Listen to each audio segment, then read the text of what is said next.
Hello guys, this is Pranay Shukla and welcome back to once again in my YouTube channel Sultanpur taekwondo.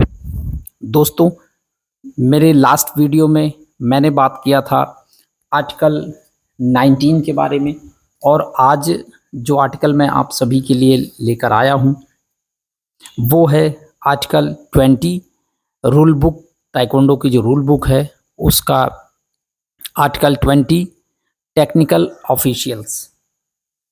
तो ये हालांकि article कुछ लोग इसको स्किप कर देते हैं कभी कभी, लेकिन क्योंकि मैं पूरी रूल बुक को एक्सप्लेन कर रहा हूँ तो ये भी एक बहुत इम्पॉर्टेंट चैप्टर आप कह सकते हैं, बहुत इम्पॉर्टेंट आर्टिकल है। क्योंकि हमें जब अपने राइट्स के बारे में मालूम नहीं होगा तो ज़रूरत पड़ने पर हम उसका यूज़ या हमारे ऊपर कोई उसका यूज़ कर रहा है तो क्या ये उसके राइट में आता है या नहीं आता है, या उसका अधिकार क्षेत्र कितना है। तो बहुत सारी ऐसी चीज़ें हैं जो आपको हेल्पफुल हो सकती हैं इस आर्टिकल को जानने के बाद।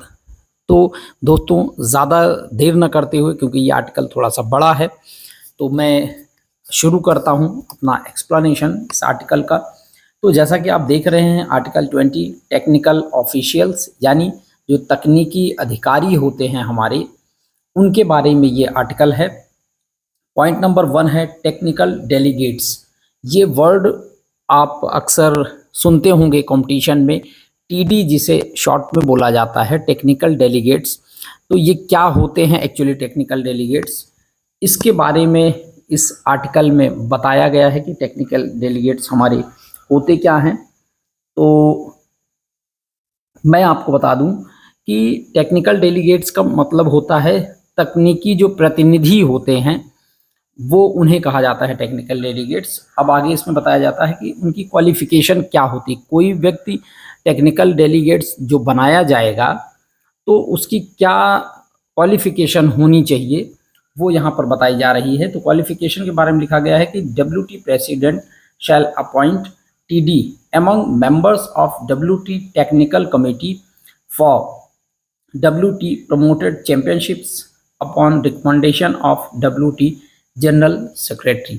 तो यहाँ पे कहा जा रहा है क्वालिफिकेशन के बारे में कि जो WT का प्रेसिडेंट होता है वो इन्हें अपॉइंट करता है, इनकी नियुक्ति करता है। इसकी TD की, टेक्निकल जो डेलीगेट्स होते हैं, इनकी नियुक्ति WT का प्रेसिडेंट करता है। लेकिन ये सिफारिश किसकी होती है? ये सिफारिश होती है WT के जो जनरल सेक्रेटरी होते हैं, महासचिव होते हैं, उनकी सिफारिश पर WT का जो अध्यक्ष होता है यानी प्रेसिडेंट होता है वो टेक्निकल डेलीगेट्स की नियुक्ति करता है। ये कौन से लोग होते हैं? यहाँ पे कहा जा रहा है TD among member of WT technical committee. जो टेक्निकल कमेटी होती है WT की, उसमें बहुत सारे सदस्य होते हैं, तो उन्हीं सदस्यों में से किसी को भी वो जिसको उपयुक्त समझता है, जिसकी सिफारिश की जाती है WT जनरल सेक्रेटरी के द्वारा, उसी को वो TD नियुक्त करता है WT का प्रेसिडेंट। आई होप क्लियर हो गया होगा। नेक्स्ट पॉइंट पर हम आते हैं, पॉइंट नंबर 1.2 पर, रूल। उनका रूल क्या होता है? तो TD is responsible to ensure that WT competition rules are properly applied and preside over the head of team meeting and drawing of lots session। तो यहाँ पे कहा जा रहा है कि TD जो होता है वो जिम्मेदार होता है, रिस्पॉन्सिबल होता है to ensure that WT competition rules। तो यहाँ पे देखिए, मैं आपको बता दूं कि यहाँ पे जो उसके रूल की बात की जा रही है, तो यहाँ जो TD होता है वो रिस्पॉन्सिबल होता है कि कंपटीशन जो हो रहा है WT द्वारा, उस कंपटीशन में क्या WT द्वारा जो बनाए गए रूल हैं उनके नियमानुसार वो कंपटीशन हो रहा है या नहीं, इस चीज़ को उसकी रिस्पॉन्सिबिलिटी होती है कि उस नियम को वहाँ लागू करवाए।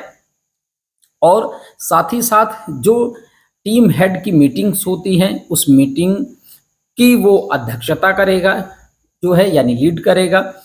और साथ ही साथ जो ड्राइंग ऑफ लॉट सेशन होता है उसको भी वो अपनी सुपरविजन में वो सारी चीज़ें वो करवाएगा। फिर आते हैं कि TD approves the result of draw, weighing and competition before it being officialised.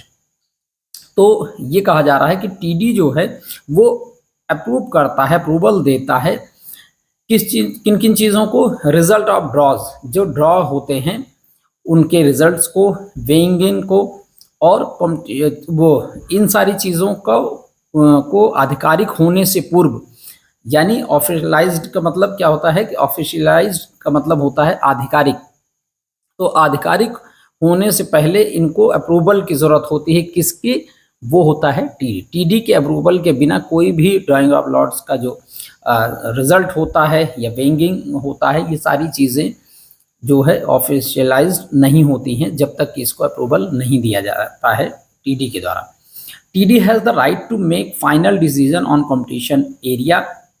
तो ये टीडी को ये राइट होता है कि जो कंपटीशन एरिया होता है उसको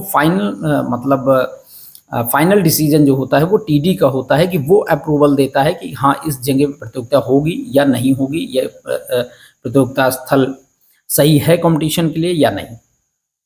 फिर आता है and overall technical matters on competition in consultation with competitor supervisory board. यहाँ पे कहा जा रहा है कि जो प्रतियोगिता स्थल होता है वो तो होता ही है टीडी के अप्रूवल से, साथ ही साथ जितने भी टेक्निकल मैटर्स होते हैं वो कंपटीशन सुपरवाइजरी जो बोर्ड होता है उसके कंसल्टेशन, उसके साथ में कोलैबोरेट करता है टीडी, और उससे कंसल्ट करने के बाद वो किसी जो भी टेक्निकल तरह के डिसीजंस होते हैं वो सारे टीडी लेता है। फिर आता है नेक्स्ट इसी में, TD shell make final decision on any matters pertaining to competition not prescribed in competition rules। तो यहाँ पे कहा जा रहा है कि जो टीडी है हमारा, वो किसी भी तरह के जो यदि कोई भी मैटर होता है जहाँ पे उसको लगता है कि जो कंपटीशन के रूल्स हैं वो सारी चीज़ें वहाँ पे अप्लाई नहीं हो रही है, तो ऐसी स्थिति में उस मैटर पर वो क्या डिसीजन होना चाहिए, वो फाइनल डिसीजन होता है वो टीडी का ही होता है फाइनली, और इस चीज़ की उसको अथॉरिटी भी होती है कि फाइनल डिसीजन क्या उस पर लिया जाए या क्या किया जा सकता है, ये सारी जिम्मेदारी टीडी को रहती है, और ये राइट्स दिए गए हैं टीडी को, वो उस पर फाइनल डिसीजन ले जो उसको समझ में आता है कि इसके पनिशमेंट में या इसके लिए क्या करना उपयुक्त होगा। फिर आता है TD serves as the chairman of competition supervisory board।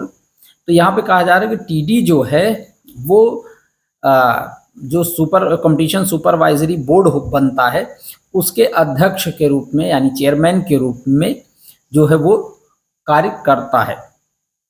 TD is responsible for reporting of all event evaluation. तो यहाँ पे कहा जा रहा है कि जो TD हमारा होता है वो जिम्मेदार होता है रिपोर्टिंग करने का, किसका, इवेंट इवैल्यूएशन का, जो इवेंट होता है उसका जो मूल्यांकन हो रहा है, इन सारी चीज़ों का रिपोर्ट करने का अधिकार जो है, जिम्मेदारी जो है वो टीडी की होती है कि सारी चीज़ें सही हो रही हैं कि नहीं, प्रतियोगिता का स्थल सही है कि नहीं, उस पर नियम सारे अप्लाई किए जा रहे हैं डब्ल्यूटी के कि नहीं, ये सारी चीज़ों की जो रिपोर्टिंग है ये राइट दिया जाता है टीडी को, और ये उसकी रिस्पॉन्सिबिलिटी होती है कि वो रिपोर्ट करेगा किसको, डब्ल्यूटी को। तो मेरे ख्याल से ये पॉइंट आपको क्लियर हो चुका होगा, और उम्मीद करता हूँ कि आप सभी को समझ भी आया होगा, क्योंकि मैंने पहले ही बताया था कि ये आर्टिकल थोड़ा सा बड़ा है और इम्पोर्टेंट है, आप सभी को जानना चाहिए, और ये वीडियो काफ़ी लंबा होने वाला है। तो मुझे लगता है कि इस वीडियो में मुझे यहीं पर इसको ख़त्म करना चाहिए। तो इस वीडियो में आपने जाना टीडी जो टेक्निकल डेलीगेट्स होते हैं उनकी क्वालिफ़िकेशन क्या होती है, उनके रोल क्या होते हैं कंपटीशन के रिगार्डिंग। तो गाइज़ आज के वीडियो में बस इतना ही। नेक्स्ट वीडियो में मैं आपको बताऊंगा कंपटीशन सुपरवाइजरी बोर्ड के बारे में, यानी सीएसबी के बारे में, सीएसबी के मेंबर्स की क्या क्वालिफ़िकेशन होती है, क्या उनके रोल होते हैं, या कौन कौन से लोग जो है वो कंपटीशन सुपरवाइजरी बोर्ड के लोग हो सकते हैं उस कमेटी में। ये सारी डिटेल मैं आपने नेक्स्ट वीडियो में बताऊंगा। अभी इस वीडियो के लिए इतना ही। मिलता हूँ एक नए वीडियो में और नई जानकारी के साथ में। तब तक के लिए take care and bye bye.